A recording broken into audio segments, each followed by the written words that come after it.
مسلمانوں کا ہے, آپ کہاں ہیں؟ آپ مصر سے کیوں پوچھ رہے ہیں؟ تو یہ قبلہ آپ کا نہیں ہے, وہاں کا ظلم کا, آپ انسان ہیں, چھوڑ دیں. یہ بولیویا میں, بولیویا کا کیا دین ہے, اس کا کیا نسل ہے؟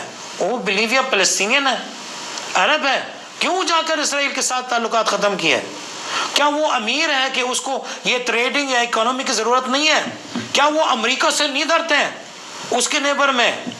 کیوں اس کو سمجھ میں آتا ہے کہ یہ اسرائیل ایک ظالم ہے اور اس کے خلاف عقیدہ کے طور پہ, انسانیت کے طور پہ اس کا سامنا کرنا ہے؟ یہ بہت اہم چیز ہے کہ ہمیں سمجھنا چاہیے کہ آج اگر آپ نے قدم نہیں اٹھایا, کل آپ کے بارے آ جائے گا. پاکستان وہ واحد ملک ہے جس نے ابھی تک نہ تو اس کو, ان ممالک میں سے ایک واحد ملک جس میں کہہ رہا ہوں کہ جس کے پاسپورٹ پہ اسرائیل جو ہے اس کو تسلیم نہیں کیا جاتا, نہ اس کے اوپر ٹریول کیا جا سکتا ہے, نہ ہی ہمارے کوئی سفارتی تعلقات ہیں. اور اس عزم کے ساتھ کہ فلسطینی ایشو کے ساتھ کھڑا ہے پاکستان ہمیشہ سے, اور اس وقت عالمی سیاست آپ کے سامنے ہے. یہاں پر جب آپ بات کرتے ہیں حماس کے اس آپریشن کے, آپ لوگوں کے مظالم کے حوالے سے, یہ اگر ہم دیکھیں نگبہ کی بات کی جا رہی ہے, جس طرح اس کو فلسطین کو خالی کروانے کی بات کی, اس کو قبضہ کر لیا جائے, گریٹر اسرائیل کے جو خواب کیے جا رہے ہیں, آپ یہ سمجھتے ہیں کہ جن 56 ممالک کی آپ بات کر رہے ہیں اسلام کے نام کے اوپر, امت مسلمہ کی بات کی جا رہی ہے, کیا ان میں آپس میں اتفاق ہے؟ آپ کو نظر آتا ہے کہ وہ سارے اس معاملے پہ یکجا ہوں گے؟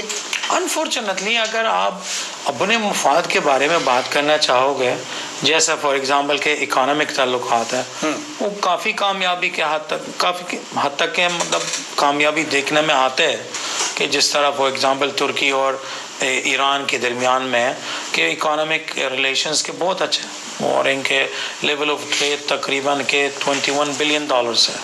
ایران اور ایمریٹس کا اسی طریقے سے تقریباً کوئی $11 بلین ہے. ترکی کا اسرائیل کے ساتھ, لیکن ساتھ ساتھ ہم اتحاد کی بات کر رہے ہیں, لیکن ہم دوسری طرف سے دیکھ رہے ہیں کہ جی آپس میں پولیٹیکل لیول پہ زیرو ہے. ہم ایک چھوٹا مسئلہ ہے کہ جیسا عراق ہے, جیسے سیریا, اور ابھی فلسطین. یہی میرا سوال ہے کہ کیا فلسطین کا یہ اس وقت جو صورتحال ہے کیا ان سب کو یکجا کر سکے گی؟ میں وہی عرض کر رہا تھا کہ مطلب ہم کر سکتے ہیں. ایک دلیل دے دیا تھا آپ کو, جب اکانومی کی بات ہو رہی ہے تو ایک ساتھ ہمارے اتنے سارے پروجیکٹس بھی ہو سکتے ہیں, لیکن جب پالیٹکس کے بارے میں بات ہوتی ہے تو ہم کامیاب نہیں ہوئے. اور یہ کیوں ہوئے؟ اور اسی لیے کہ مطلب ہم بگ پکچر کو نہیں دیکھ رہے. ابھی ریجنلی طور پہ ہے کہ ہمیں نیٹ ورک کو فورس کرنا چاہیے کہ یہ فورن انٹرونشن کو اجازت نہ دے. پھر اسرائیل کا کیا اوقات ہے؟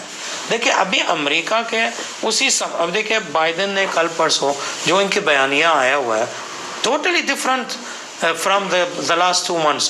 ابھی وہ نتنیاہو کو کہہ رہے ہیں کہ آپ اپنے کیبنٹ کو چینج کرنا ہے. 153 ووٹس پازیٹیو تھا. جو بائیڈن نے یہ بھی کہا ہے اسرائیل کو کہ آپ یہ اپنی بربریت ختم کریں, ورنہ آپ عالمی جو ایک رائے اپنے خلاف بنا رہے ہیں. آپ سمجھتے ہیں کہ اس رائے کا اثر اسرائیل پہ ہوگا؟ کر سکتے ہیں اگر ہم چاہتے ہیں, کیوں نہیں.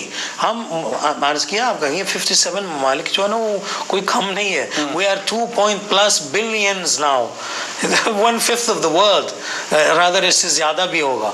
تو اسی لیے کہ ہم کر سکتے ہیں, لیکن یہ پولیٹیکل ڈیسیجن لینا میں تو صرف ایک کلک کی ضرورت ہے. وہ کلک ہے, ارادہ ہے, ایمان ہے.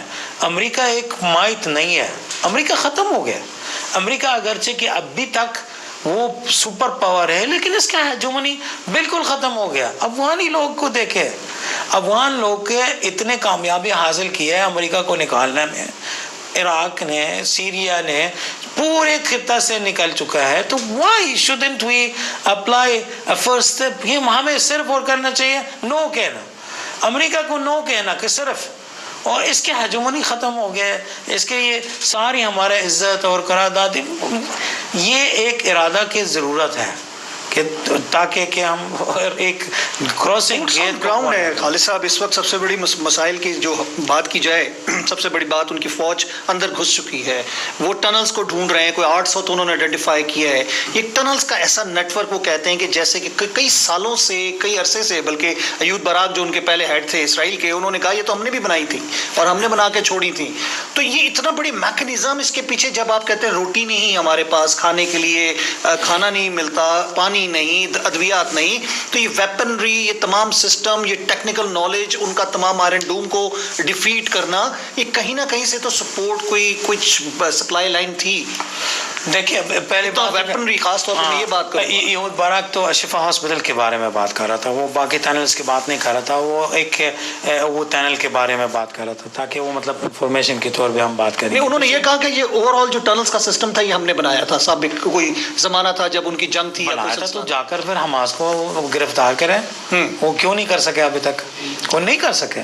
دیکھیں یہ ساری کی مطلب پروپیگنڈا اور ان کے جو فیبریکیٹڈ سٹوری ہے اس پہ ہم نہیں جائیں گے, کیونکہ it is just only for their own society, تاکہ ان کے سولجرز کا مورائل بھی ہائی ہو جائے وغیرہ. دیکھیں ہمارا جو پچھلے سوال کا یہی جو اس سوال کے ساتھ کافی تعلق ہے کہ حماس ہے, ریزسٹنس ہے, غزے والے لوگ جو 365 اسکوائر کلومیٹر کے اندر کوسٹل اسٹرپ ہے, نہ پہاڑ ہے نہ جنگل ہے, وہاں اسرائیل کو مٹی میں ملایا ہے, تو اس کے مطلب ہم کر سکتے ہیں. یعنی ہم امت کے طور پہ ان کو ڈیفیٹ کر سکتے ہیں, ایک رول ماڈل ہم دے رہے ہیں. ابھی بھی 7 اکتوبر والے مشن صرف 2500 سولجرز نے یہ کام کیا ہے.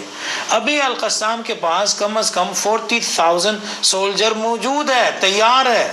ابھی 1/5 ہمارا آرمی میں انگیج ہوا صرف.